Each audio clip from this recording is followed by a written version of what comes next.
다음과 같이 판결을 선고합니다. 피고인 일어서십시오. 주문. 피고인을 징역 5년에 처한다. 12.3 비상계엄 사태 이후 409일 만, 재구속 기소 후 181일 만에 윤석열 전 대통령 사법부의 첫 법적 판단을 받았습니다. 이런 정도의 행위로 대통령을 구속하는 것은 유치하다고까지 주장하고 있습니다. 국민들은 큰 상처를 입었습니다. 개전의정이 전혀 보이지 않습니다. 피고인에게 징역 10년을 선고함이 타당합니다. 특검의 징역 10년 구형에 재판부는 징역 5년을 선고했는데요. 최대 쟁점이었던 체포영장 집행 저지 혐의 유죄 판결이 나왔습니다. 대통령 경호라고 하는 거는 뭐 아무리 과해도 지나친 게 아니다 보니까 대통령이 총 맞으면 선거 다시 해야 되지 않습니까? 그러다 보니 늘 실탄을 장전하고 있지 그냥 첫 발부터 실탄입니다. 정당한 경호를 주장했지만 징역 5년을 선고받은 윤 전 대통령. 구체적 양형 사유를 듣는 도중 눈을 질끈 감거나 한숨을 내쉬는 모습도 포착됐습니다.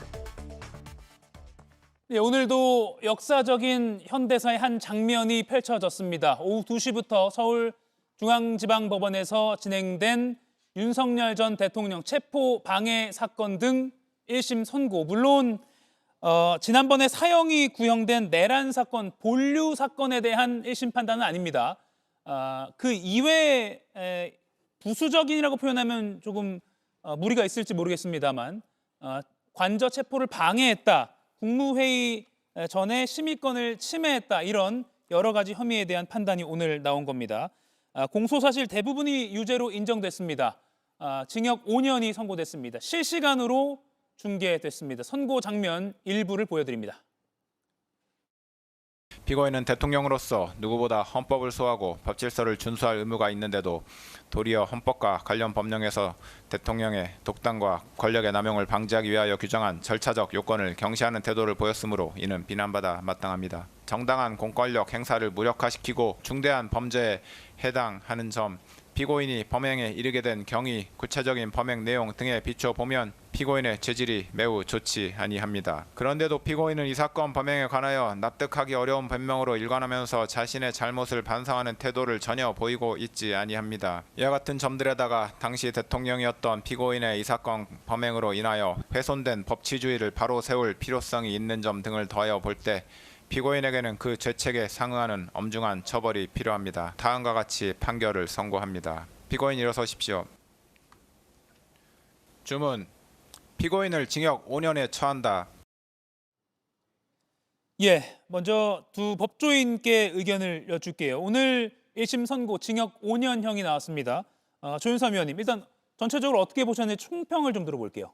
일단 그 특검이 주장했던 체포영장 집행을 저지한 행위라든가 국무위원회 심의 의견권을 침해한 행위, 뭐 비합헌 기록 삭제 지시라든가 아니면 사후 계엄 선포문 작성과 폐기와 관련된 각 대부분의 공소 사실이 인정이 되었다고 할 수가 있겠습니다. 어떻게 보면 재판부가 이 부분에 대해서는 명확한 증거 능력을 인정을 하고 판단을 한 것이 아닌가 하는 생각이 들고요. 핵심적으로 봤을 때는 그동안 윤석열 전 대통령 측에서는 체포영장을 공수처가 발부받고 집행하는 과정에서 적법하지 않다라는 주장을 반복적으로 해왔었는데 예. 그 부분에 대해서 재판부의 첫 번째 판단이 나왔다는 측면에서 굉장히 주목할 수가 있겠고요. 그리고 국무위원회 그 심의 의결권에 관해서도 사실상 그 대통령의 권력 남용과 오용을 막기 위해서라면 더욱더 이 부분에 대해서 신중을 기해야 한다는 판단이 나왔기 때문에 추후에 있을 윤석열 전 대통령의 각종 재판에서 이 부분이 충분히 참고가 될 부분이 아닌가라는 생각이 듭니다. 다만 죄질이 매우 나쁘다. 그리고 반성의 여지도 없다라고 했음에도 불구하고 형량이 징역 5년이 선고됐다는 부분에 있어서만큼은 물론 법원의 판단은 존중이 되어야겠지만 무척 아쉬운 부분이 아닌가 하는 생각이 듭니다. 예, 송영훈 위원님. 일단 총론적으로 말씀드리면은 아직 또 성장통을 겪고 있는 한국의 대통령제가 더욱더 성숙해지는 계기가 되는 그런 판결이 되었으면 합니다. 미국은 1789년부터 대통령제를 했죠. 그러니까 237년에 달하는 역사를 갖고 있습니다만 우리는 민주화 이후로 기산하면은 6공화국의 대통령제는 만 37세, 한국 나이로 39입니다. 그리고 그동안에도 계속 수많은 성장통을 겪어오고 있습니다. 오늘 선고된 판결이 한국의 대통령제가 어떻게 유지되어야 하는 점에 있어서 몇 가지 중요한 그 포인트를 제공하고 있습니다. 예를 들면은 국무회의는 어떻게 운영돼야 하는가, 모든 국무위원에 대해서 소집 통지가 있어야 한다. 그리고 대통령실에서 생성된 문서는 대통령 기록물로서 어떻게 취급되어야 하는가, 또 대통령도 수사하는 것은 헌법상 제한되지 않는다. 또 대통령실이 군사시설이라고 하더라도 내란과 같이 재임 중 소추가 가능한 범죄 혐의에 관해서 적법하게 발부된 체포영장이 있다면 그 군사상 시설 안에서도 체포영장을 집행하는 것은 적법하게 가능하다. 그리고 대통령 경호처의 경호 인력들이 사병화되어서는 안 된다. 이런 중요한 포인트들을 제시한 판결입니다. 이제 윤 전 대통령에 대한 어떤 사법적 책임을 묻는 것은 다음 달에 있을 그 12.3 비상계엄 관련 1심 본류 재판에서도 이루어지겠습니다만 우리가 이 문제를 개인화하는 데서 그치는 것이 아니라 한국의 대통령제가 더욱더 완성되어가는 과정으로서의 의미를 짚어볼 필요도 있다. 이런 생각이 듭니다. 오늘 아까 본류라는 표현 하셨는데 사실은 이제 8개 재판 중에 가장 첫 번째 선고가 나온 것이고요. 특히 다음 달 2월 19일에 있을 지난번 특검이 사형을 구형했던 내란 1심 선고를 가늠하는 데 있어서 어떤 가늠자가 되는 데 오늘 의미가 있다, 이런 평가가 나옵니다. 김진욱 위원님, 다음 달 19일 내란 1심 선고를 이번에 어떻게 좀 비춰보셨어요? 오늘 결과를 받아들이시고. 그동안 그 윤석열 피고인 측에서 주장했던 어떤 이 비상계엄의 정당성, 이 부분을 가늠해 볼 수 있는 몇 가지 중요한 이슈들이 오늘 이제 1차적인 판단을 받은 겁니다. 그런데 좀 전에 송영훈 대변인께서 말씀 주셨던 것처럼 예를 들면은 이 그 비상계엄의 국무회의가 과연 정상적으로 절차적으로 하자가 없게 진행이 되는가 하는 부분에 있어서 명확하게 하자가 있었다. 모든 국무위원에게 연락을 취하지 않은, 소집을 하지 않은 것은 그 위원회가 절차적으로 문제가 있는 것이다라는 부분을 명확하게 했던 부분이 있고요. 또 그 공수처의 수사가 과연 이 현직 대통령에 대해서 가능한 것이냐, 그리고 그를 통해서 대통령을 체포하고 또는 기소하고 재판에 이르게까지 하는 이 모든 일련의 행위들이 정말 가능하지 않다라고 주장하는 윤석열 피고인 측의 주장을 오늘 백대현 부장판사는 그렇지 않다, 모든 부분이 가능한 그런 정상적인 절차에 따라했다라는 부분을 얘기했고요. 마지막으로 체포와 관련해서도 이 부분에 대해서 이 수사 권한이 없는 공수처가 수사를 하고, 그래서 체포영장을 발급받고 그리고 그것을 집행하는 모든 과정이 문제가 있다라는 윤석열 피고인 측의 주장을 다 그 무력화시키는 그런 이제 판결 결과가 나왔기 때문에 다음 달 내란 그 우두머리 혐의의 선고에 있어서 오늘 이 그 재판부의 결정이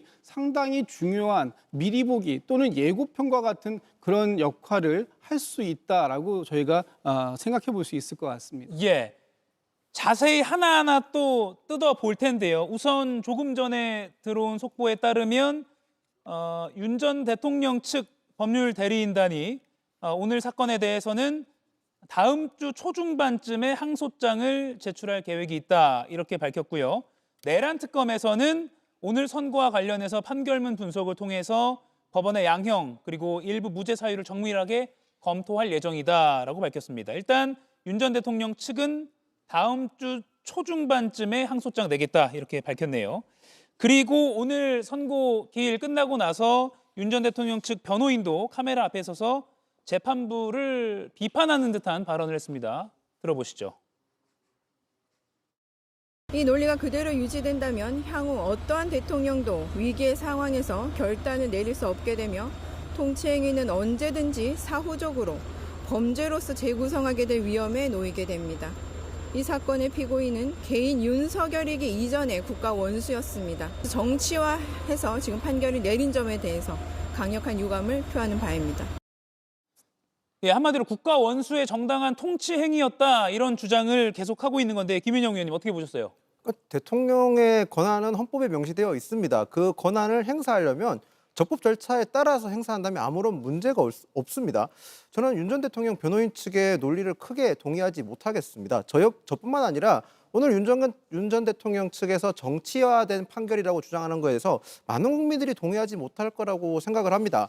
이때까지는 윤 전 대통령 측에서 특검에 대해서는 정치적 편향성을 많이 주장을 해왔는데요. 그 부분 어느 정도 동의할 수 있는 국민들이 있을 수도 있다고 생각을 합니다. 왜냐하면 특검 자체가 출범 당시에 편향적인, 그러니까 즉 국민의힘이 배제되고 오롯이 야당으로만 구성되어서 출범을 했기 때문에 예. 그 부분에 있어서 지적은 충분히 할 수 있고, 더 나아가서 특검이 수사 과정에서 특정 사안을 덮는다든지 행태를 보였기 때문에 그런 과정에서 정치화를 주장할 수는 있겠지만, 이번 재판부 같은 경우는 민주당이 추진한 내란 전담 재판부도 아니고요. 무작위 배당이 되는 재판부이기 때문에 절차상으로 아무 문제가 없는데, 그런 과정에서 윤석열 전 대통령이 정치화라고 주장하는 건 전 대단히 좀 국민들께 납득하지 못하는 주장이라고 생각을 합니다. 더 나아가서 저는 오히려 윤 전 대통령이 정치적으로 이 문제를 풀어나가고 있다고 보는 점이, 오늘 윤 전 대통령은 직접 출석했지 않습니까? 예. 과거 두 전직 대통령은 형사재판에서 출석을 하지 않았습니다. 근데 윤 전 대통령이 저렇게 출석했는 이유는 본인이 저 지지층에게 오늘 어쩌면 유죄가 나올 수도 있고 형량이 나왔을 때는 지지층이 실망해서 이탈될 수도 있는 상황이거든요. 그런 이탈 상황을 방지하고자 본인의 굳건함을 보여주고자 전 출석했다고 봅니다. 오히려 정치적인 행위는 윤석열 전 대통령이 계속 하고 있다고 보고 있고요. 정치 투쟁을 하지 마시고 사법 투쟁도 하셔야 된다는 점을 다시 한번 말씀드리겠습니다. 예. 자, 그러면 오늘 재판부의 판단에서 다음 달에 있을 내란 사건을 가늠해 볼 수 있는 중요한 단서들이 있습니다. 하나씩 자세히 좀 짚어볼게요. 일단 지난해 1월 15일, 오늘이 1월 16일이니까 1년하고 하루 전입니다. 공교롭게도 날짜가 이렇게 됐네요. 윤 전 대통령이 공수처에 체포가 됐습니다. 그때 저도 특보로 전해드리고 있었는데, 체포가 되고 나서 언론에 한 영상이 공개가 됐어요. 보시죠. 안타깝게도 이 나라에는 법이 모두 무너졌습니다. 이런 불법이 자행되고 무효인 영장에 의해서 절차를 강압적으로 진행하는 것을 보고 정말 개탄스럽지 않을 수 없습니다. 예, 기억나실 겁니다. 뭔가 공식적인 방송용 카메라로 딱 태극기 앞에서 찍은 게 아니라 뭔가 급하게 촬영한 듯한 그런 3분짜리 대국민 메시지였습니다. 그런데 여기서 불법이 자행됐다는 게 어떤 내용이냐면, 공수처가 내란 수사권이 없는데 수사를 하고 있고, 관할이 아닌 서부지법의 영장을 발부받아서 그 불법 영장을 들고 경호구역인 관저에 들어와서 집행하려 했다. 다 불법이다라는 주장을 한 겁니다. 그런데 오늘 다 재판부는 적법하다라고 판단했습니다. 송영훈 의원님.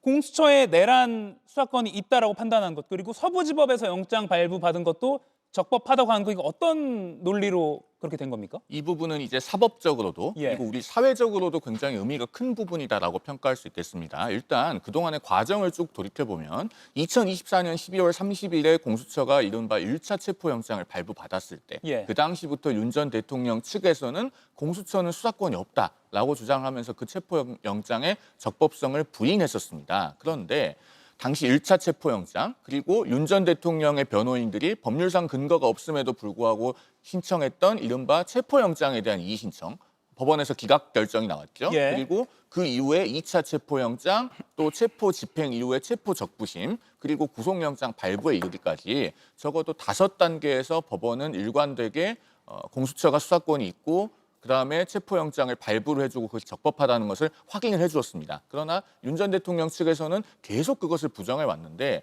오늘 선고된 판결로서 법원의 본안 판결 중에서는 최초로 예. 이 공수처 수사권의 적법성이 확인된 것입니다. 사실은 그 당시에도 저 같은 사람들은 방송에 나와서 많은 비판을 직면하면서도 공수처에는 수사권이 있다 라고 법률에 근거한 해설을 했었습니다. 예. 그러나 우리 사회 일각에서는 광범위한 사회적 선동이 있어왔고, 그것의 영향으로 인해서 작년 1월 19일에 서부지법 난입사태라고 하는 우리 사회에서 2번 다시 없어야 될 불행한 일이 발생했습니다. 예. 그런데 오늘 이 판결로서 결국 그 당시에 법원에 침입한 분들도 사회적 선동으로 인해서 그렇게 한 것이었다라고 라는 것이 밝혀진 셈입니다. 자, 그렇다면 이제 윤 전 대통령도 여기에 대해서 어떤 책임 있는 입장 표명이 있어야 됩니다. 당시에 젊은 청년들을 포함해서 그 법원에 난입한 많은 분들이 본인의 인생이 굴절되지 않았습니까? 예. 피고인 상당수는 실형을 선고받아서 지금도 구속되어 있습니다. 그런데 전직 대통령이 저렇게 적법한 수사권을 부정하는 주장을 하지 않았다면 그런 불행한 일도 일어나지 않았을 것입니다. 윤 전 대통령이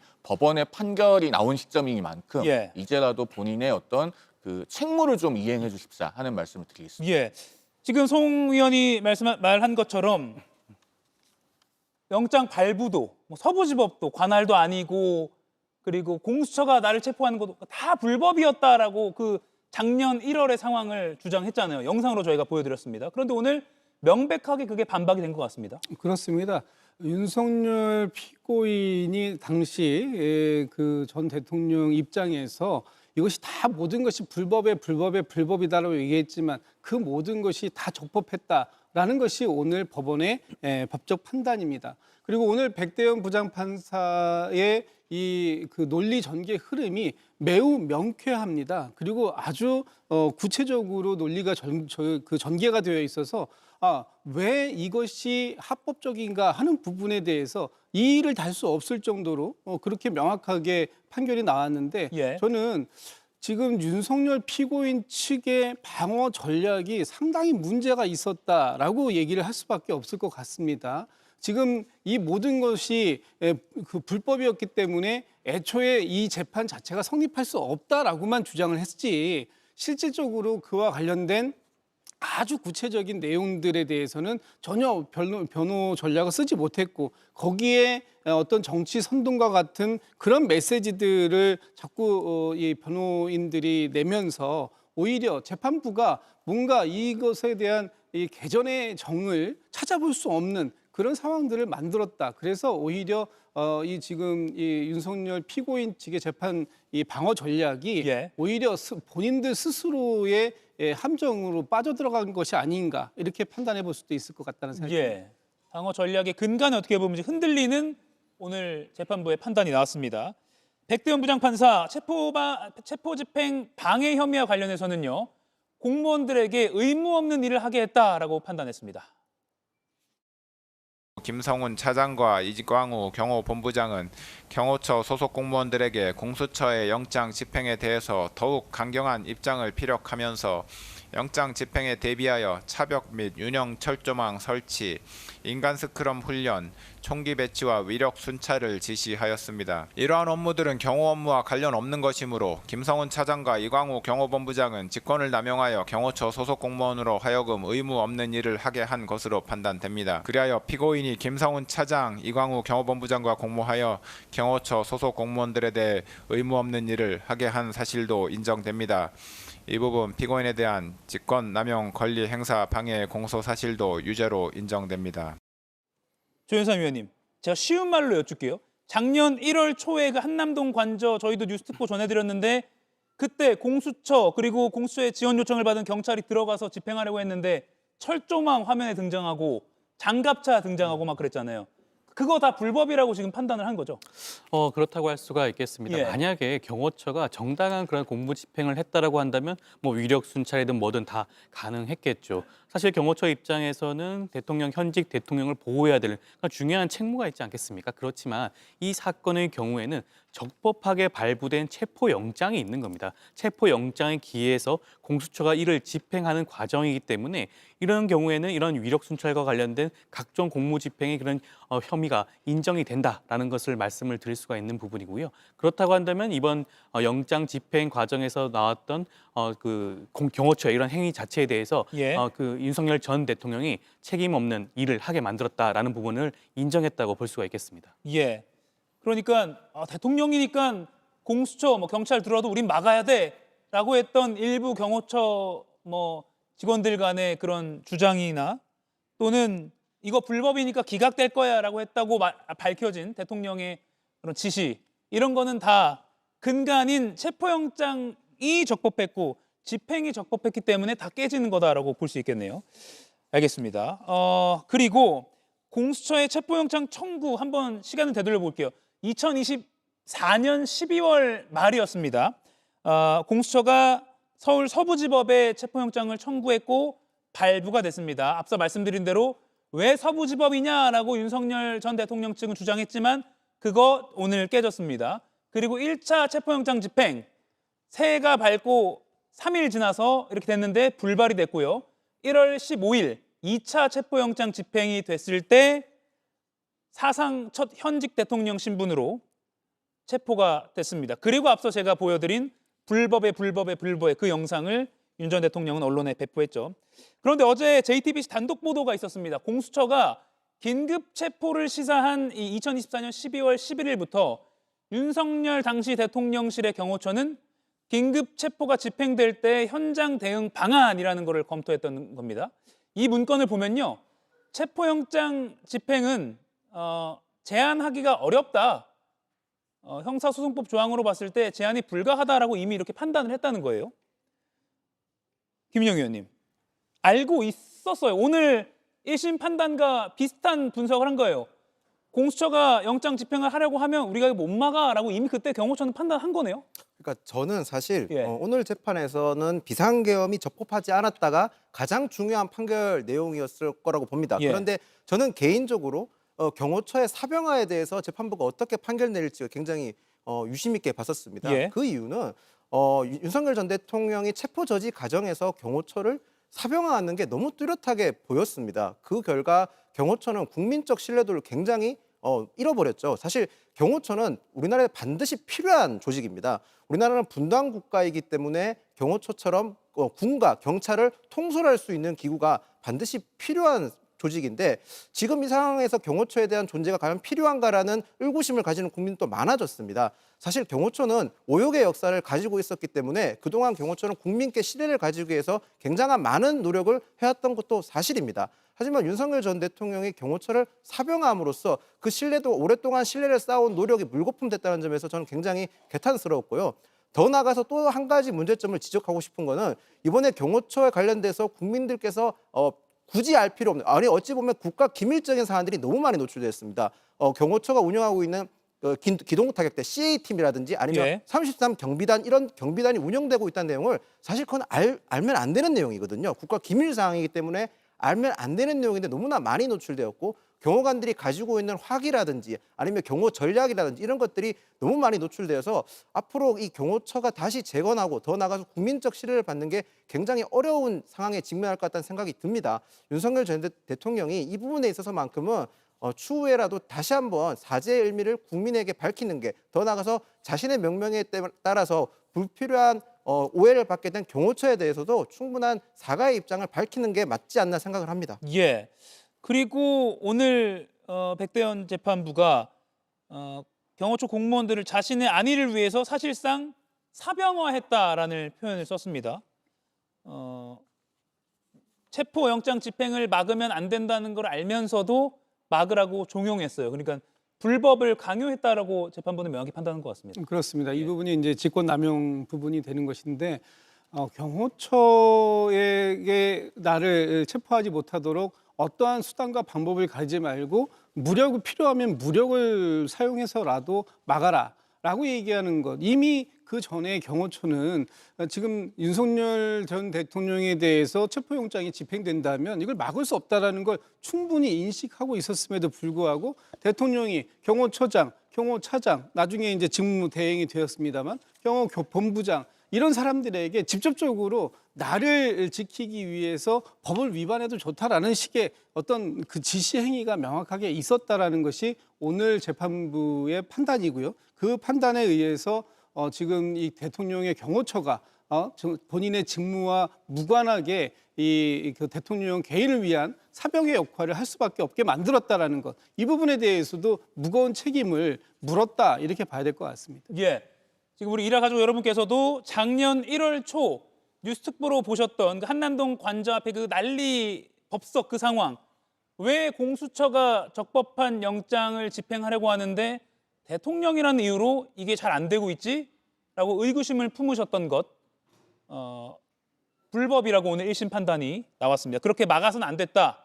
적법한 영장 청구와 발부였고 아무리 대통령 관저여도 그렇게 발부받은 건 집행이 돼야 된다라고 오늘 판단이 나온 겁니다. 자, 그리고 두 번째 의문점이 있었던 것. 12월 3일 계엄령 선포 전에 있었던 국무회의 관련해서입니다.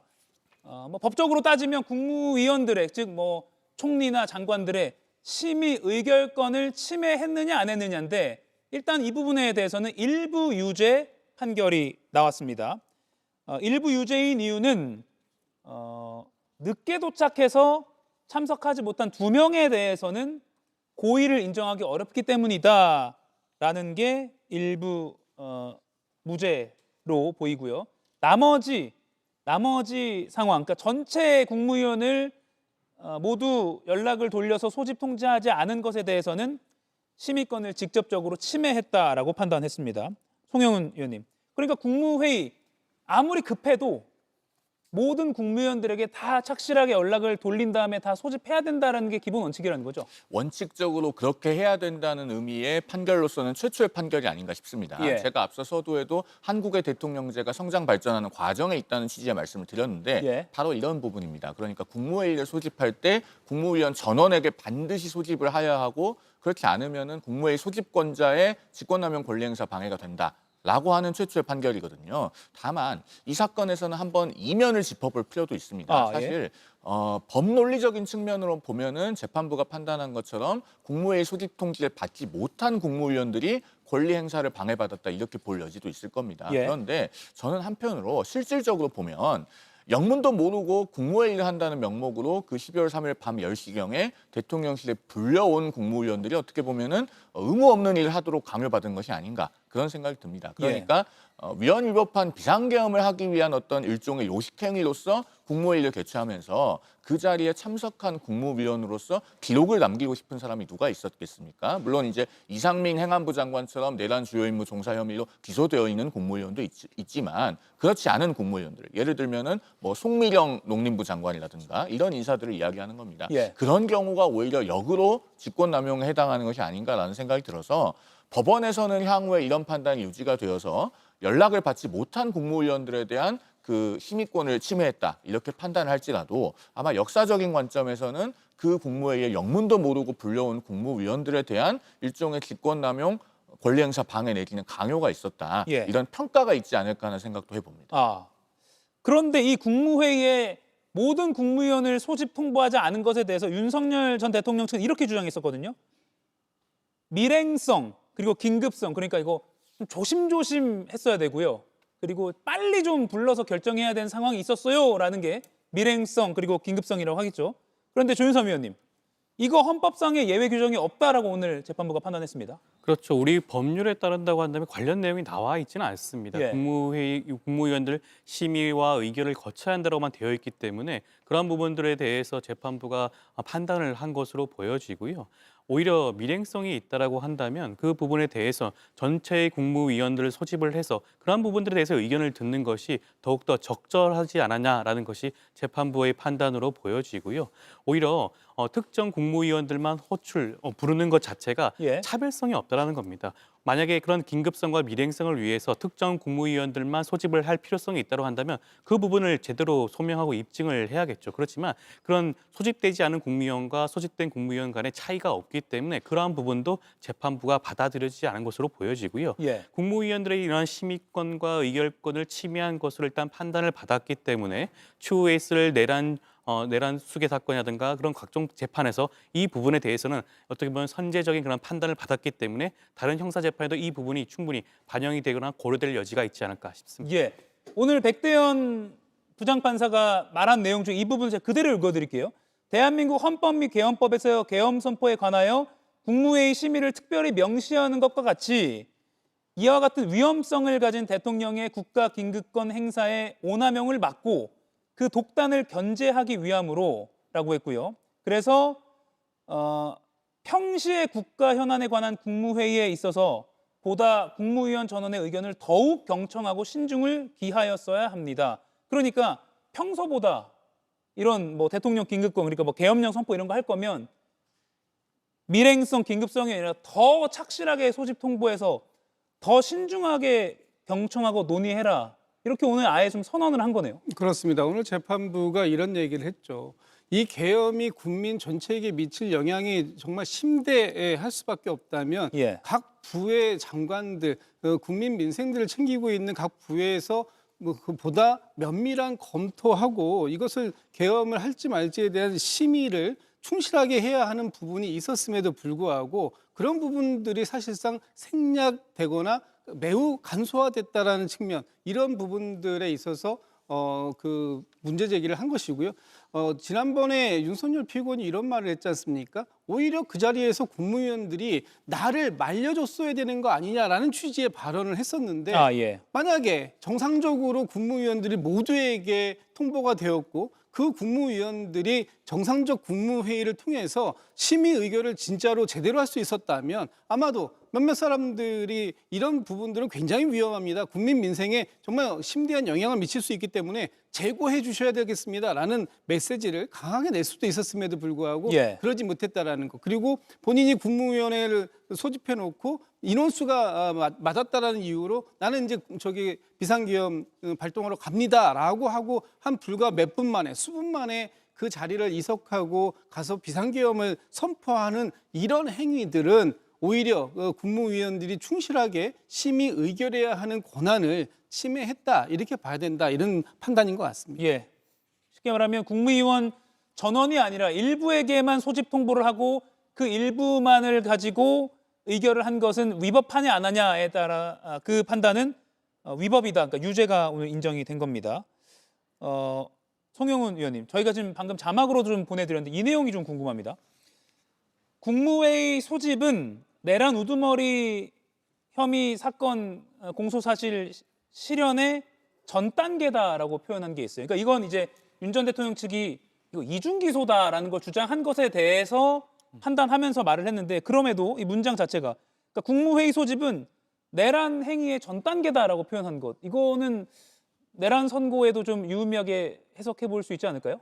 그렇다기보다는 예. 지금 법원은 2025 고합 129 사건 있지 않습니까? 예. 우리가 12.3 비상계엄 관련 본류 사건이라고 부르는 사건, 그 사건과 어떤 선고의 영향을 서로 주고받지 않도록 그렇게 판결문에서 중첩되는 부분을 최소화하기 위한 노력으로 보입니다. 예. 왜냐하면 특히 변론 종결하는 과정에서 윤 전 대통령의 변호인 측에서 이것은 12.3 비상계엄의 적법성 여부와 직접적으로 관련이 있기 때문에 그 사건의 판결을 지켜보고 선고해야 된다라고 강력하게 주장을 하지 않았습니까? 그런데 그 주장을 배척하면서 오늘 선고를 했습니다. 그리고 그렇게 하는 것이 왜 법리적으로 타당한지를 설명을 한 겁니다. 제가 좀 더 알기 쉽게 풀어드리면 예. 이 내란이라고 하는 것은 개념적으로 폭동을 수반하는 겁니다. 그렇기 때문에 그 폭동 과정에서 발생하기 마련인 폭행이라든가 혹은 뭐 손괴라든가 이런 것들은 별도의 범죄를 구성하지 않습니다. 전부 다 내란죄에 흡수된다고 표현을 하거든요. 그런데 내란이라고 하는 것은 국무회의를 소집할 수 있는 권한이 있는 사람만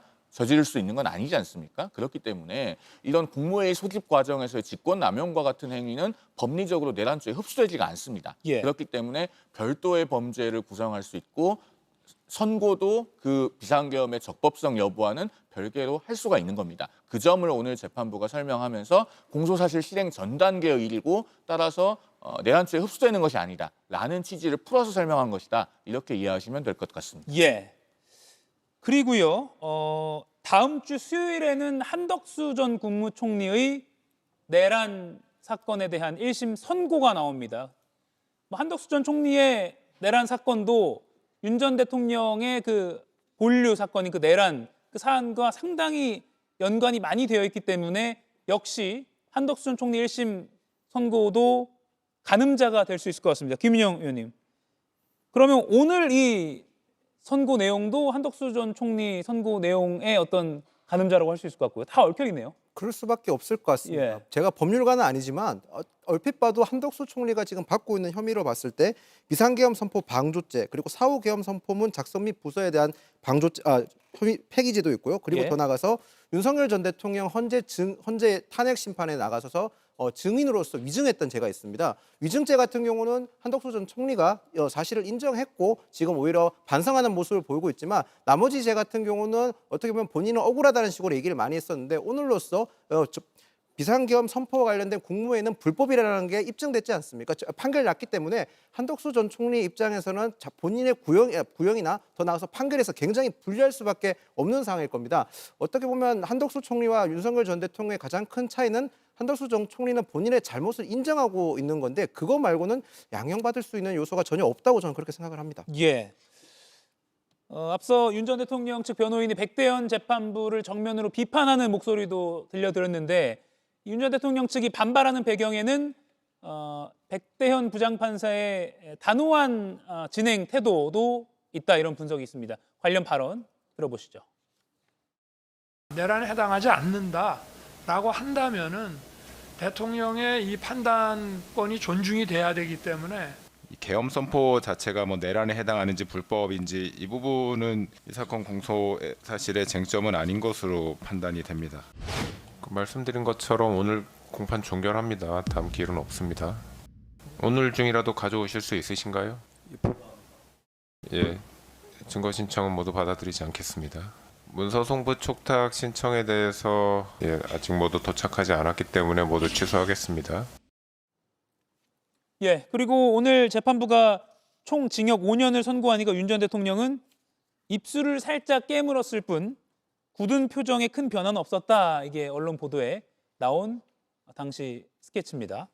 김진욱 의원님, 백대현 부장판사가 재판 진행 과정에서는 지기현 부장판사랑 좀 비교가 많이 됐어요, 그렇죠? 그렇습니다.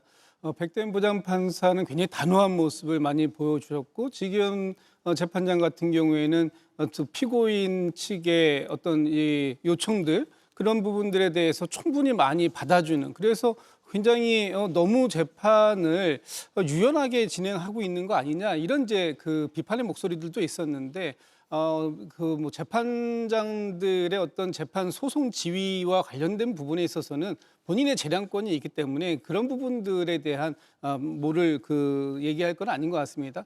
오늘 특이한 거는 저는 윤석열 피고인이 지난 내란 우두머리 재판의 결심 과정에서 예. 굉장히 여유 있는 모습을 보이지 않았습니까? 웃기도 하고 그런데 오늘 이 그 선거 공판에서는 상당히 긴장한 모습도 좀 있었던 것 같고요. 거기에 얼굴 표정은 점점 굳어져 갔고 또 마지막에는 좀 불구슬에 얼굴이 좀 상기된 그런 모습까지 보이면서 본인에게 이렇게 그 5년형이지만 예. 이것도 본인이 생각할 때는 완전 무죄를 받아야 정상인데 중형이 선고되었다. 또 예상치 못했다라는 그런 표정을 보였던 것도 상당히 좀 대비되는 부분이 있고요. 앞으로 이 과정 속에서 이 그 지금 지기현 부장판사가 그 진행하고 있는 2월 19일 날로 예정되어 있는 내란 우두머리 재판에서 어떤 결과가 나올지는 모르겠습니다만 지금 오늘의 이 재판과 크게 이 결과가 상이한 결과가 나오지 않는다면 윤석열 피고에게는 다음 재판도 상당히 어려운 환경 속에서 재판 결과를 맞이하게 될 것이다. 이런 말씀을 드려야 될 것 같습니다. 예, 윤 전 대통령 측 변호인이 앞서 밝힌 대로 다음 주 초중반쯤에 항소장을 내겠다라고 했는데 송영은 의원님, 그러면 2심부터는 내란 전담 재판부가 맡게 되겠네요? 법률에 따라서 구성이 된다면 예. 그렇게 되겠죠. 그리고 만약에 그 전담 재판부로 배당이 되게 되면은 윤 전 대통령의 변호인들은 아마 위헌법률심판제청 신청을 할 가능성이 상당히 높을 겁니다. 왜냐하면은 재판부 구성 과정에서 공정한 재판을 받을 권리의 핵심인 무작위성이 깨졌다 이렇게 주장을 하겠죠. 그러면 이제 앞으로 진행은 두 가지 가능성이 있습니다. 해당 재판부가 위헌법률심판제청 신청을 받아들이면 헌법재판소에 위헌법률심판 제청을 하면서 해당 형사재판은 절차가 정지됩니다. 그리고 그렇게 되면 윤 전 대통령이 중간에 석방될 가능성도 배제하기 어렵습니다. 절차가 중단되는 것이니까요. 다른 한편으로 이제 법원이 위헌법률심판 제청 신청은 받아들이지 않는다면 해당 형사재판은 그대로 진행이 됩니다만은 그 경우에는 이제 재판의 진행 계속 여부와는 별개로 윤 전 대통령의 변호인들은 헌법재판소에 헌법소원을 통해서 이 내란전담재판부법의 위헌 여부를 가려달라고 청구할 수 있게 될 겁니다. 예. 그렇게 되기 때문에 결국에는 이제 해당 재판부가 이것이 어쨌든 무작위성이 깨지는 측면이 있고 이미 기소되어서 존재하고 있는 사건에 관해서 항소심 재판부 배당 방법을 바꾼 것이기 때문에 헌법재판소의 판단이 필요하다고 적극적으로 의견을 개진을 하고 나아가서 재청을 인용하기까지 할 것인가? 혹은 그 부분에 대해서는 어쨌든 변호인들이 별도로 헌재에 가져갈 일이고 예. 절차를 정지할 것까지는 아니라고 볼 것인가? 여기에 달려 있다고 보여집니다. 예. 그리고요. 지난 사형 구형 내란 1심 사형이 구형됐을 때 국민의힘은 대변인이 공식적인 논평을 내놓지 않았습니다. 그런데 오늘은 체포 방해 사건 1심 선고가 나왔는데 지금까지 역시 국민의힘에서는 별다른 논평이 나오지 않고 있고요. 또 박성훈 대변인이 특별한 입장이 없다 이렇게 언론에 밝혔다고 합니다. 김민영 의원님, 구형 때는 뭐 그렇다 치고 선고인데 그래도 한때 자신의 당에서 배출한 대통령인데 입장이 나와야 되는 거 아닌가 이런 비판도 나올 만하거든요. 네, 그 박수석 대변인께서 앞으로 향후에도 윤 전 대통령 관련된 재판에서는 입장을 낼 계획이 없다라는 얘기까지 추가로 덧붙였는데요. 예. 저는 그래도 입장을 내야 되는 게 맞다고 생각을 합니다. 탈당을 하셨지만 우리 당에서 배출한 대통령이기 때문에 충분히 그 입장을 밝히고 국민께 사죄드리는 게 공당으로서의 역할이라고 생각을 합니다. 물론 입장을 내는 게 쉽지는 않고 국민께 명구스러운 일이긴 하지만 공당이기 때문에 더 나아가서 저희가 국민에게 계속 유권자분들에게 표를 원해야 되는 상황이기 때문에 그런 입장에서 충분히 입장을 내고 국민께 사죄할 일이 있으면 충분히 사과를 하는 것이 어찌 보면 저희가 당연히 지켜나가야 될 도리라고 생각을 합니다. 지금 상황에서 국민의힘이 계속 침묵하거나 묵인하는 것이 국민들 눈에는 오히려 더 엄한 해초리를 들 수도 있다고 생각을 합니다. 그렇기 때문에 저는 국민의힘에서 고통스럽더라도 그리고 더 나아가서 입장이 난처할지라도 충분히 입장을 내는 전향적인 모습을 보여야 된다는 생각을 하게 됩니다. 예, 민주당에서는 헌법 파괴 범죄조차 이토록 관대하게 처벌한다면 앞으로 대한민국의 민주주의를 무엇으로 지켜낼 수 있겠느냐라고 다소 비판적인 논평이 나왔습니다. 다만 국민의힘에서는 자신의 당에서 배출한 대통령에 대한 오늘 1심 선고가 나왔는데 입장을 밝힐 계획이 없다. 이게 현재까지 정리 상황입니다. 조윤섬 의원님, 의원들도 나경원 의원 뭐 당시 아침에 이렇게 스크럼 짜고 체포를 막아섰고 기자회견다고 했잖아요. 그런데도 뭐 개별적으로도 입장이 잘 안 나오는 거는 국민들이 보기에는 좀 의아할 것 같습니다. 그렇죠. 국민들의 눈높이에 맞지도 않고 납득할 수도 없는 부분이 아닌가라는 생각이 듭니다. 그 당시에 그 체포영장을 집행을 저지한 것은 사실 경호처뿐만이 아니었습니다. 그 당시 40여 명의 국민의힘 의원들이 관저 농성에 참여하지 않았습니까? 그렇다고 한다면 적어도 그 관저 농성에 참여한 국회의원들만이라도 이 부분에 대해서는 분명한 사과의 입장을 밝혀야지만이 국민들의 눈높이에 맞는 그러한 모습이 아닌가 싶은데 여전히 그런 모습을 보여주지 않는다는 것 자체가 국민의힘이 여전히 윤 어게인 당으로서의 그런 모습을 가지고 있는 것이 아닌가라는 모습에서 굉장히 한탄스럽지 않나라는 말씀을 드리고 싶습니다. 예. 게다가 윤 전 대통령의 아주 일부긴 하지만 일부 주변 인물 중에서 벌써 사면이라는 단어가 언급되고 있습니다. 서정욱 변호사는 한 언론 인터뷰에서 몇 년 지나면 여론 바뀌어서 사면이 될 것이다라는 취지로 발언을 했고요.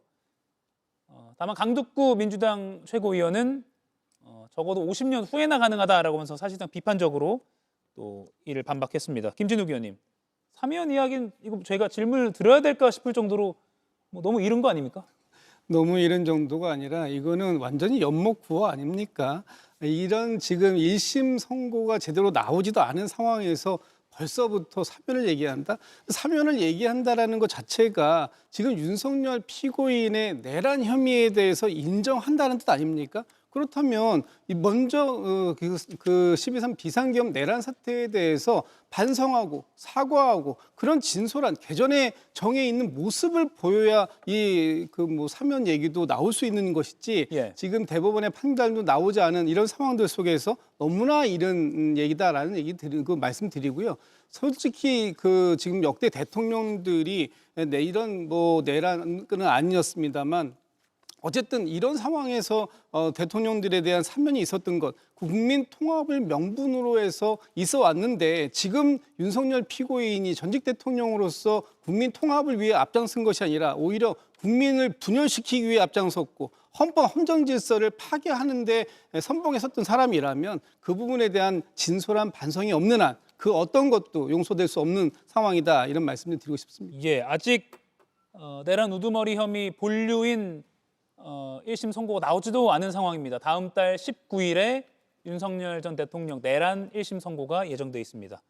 오늘 복잡하고 좀 머리 아플 수도 있는 사안인데 네 분의 해설위원님 덕분에 잘 이해가 된 것 같습니다. 오늘 토론은 여기까지 하겠습니다. 고맙습니다. 이가혁 라이브를 시청해 주셔서 고맙습니다. 이가혁 라이브는 평일 오후 5시 TV와 유튜브로 실시간으로도 함께 하실 수 있습니다.